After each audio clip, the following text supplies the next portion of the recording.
Son günlerde çıkan haberlerden dolayı Domenico Tedesco'ya bir mesajınız var mı? Tedesco'yla bu iş olmayacak.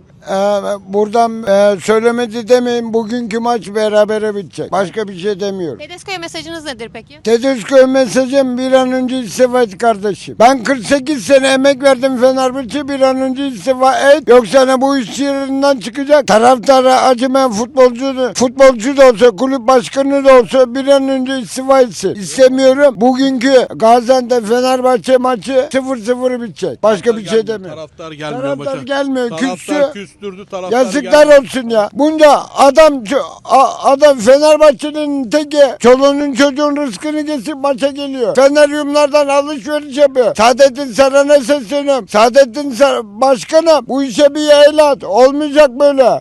Cebinden para koy. Para koy. Nikola Kante'miş. Ne? Nikola Kante geldi, Trabzon bizi geçiyor. Maçın skoru da 0-0. Demedi demeyin.